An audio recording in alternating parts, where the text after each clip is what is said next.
अंबाजोगाई तालुक्यातील पट्टीवडगाव येथे आज सकाळी 9:30च्या सुमारास गॅस सिलेंडरचा भीषण स्फोट झाल्याची धक्कादायक घटना घडली। पत्नीच्या निधनानंतर दशपिंड विधीसाठी किंवा 10व्याच्या विधीसाठी स्वयंपाक सुरू असतानाच ही दुर्घटना घडली। या आगीत 2 घरे व घरातील संपूर्ण संसारोपयोगी साहित्य जळून खाक झाले असून परिसरात मोठी खळबळ उडाली आहे। मिळालेल्या माहितीनुसार पट्टीवडगाव येथील रहिवासी बालासाहेब जाधव यांच्या पत्नी पार्वतीबाई जाधव यांचे 12 एप्रिल 2026 रोजी कर्करोगाने कॅन्सरने निधन झाले होते।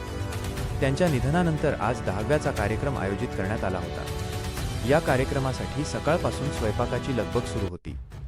सकाळी सुमारे सकाळचे 9:30 वाजता स्वयंपाकाच्या भट्टीने अचानक पेट घेतला आणि काही वेळातच भट्टीला जोडलेल्या सिलेंडरचा मोठा स्फोट झाला। हा स्फोट इतका भीषण होता की ज्या माळवदाच्या घरात स्वयंपाक सुरू होता त्या घराला तात्काळ आगीने वेढले।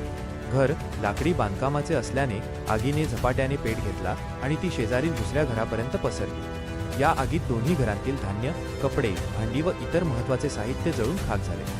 सकाळच्या वेळी झालेल्या या मोठ्या स्फोटाच्या आवाजाने संपूर्ण गावात भीतीचे वातावरण पसरले। ग्रामस्थांनी तातडीने घटनास्थळी धाव घेत आग विझवण्याचा प्रयत्न केला।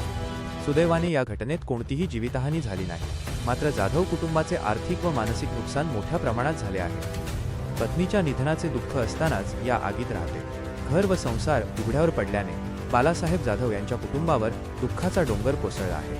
महसूल प्रशासनाने या घटनेचा तातडीने पंचनामा करून पीडित कुटुंबाला मदतीचा हात द्यावा अशी मागणी ग्रामस्थांकडून करण्यात येत आहे।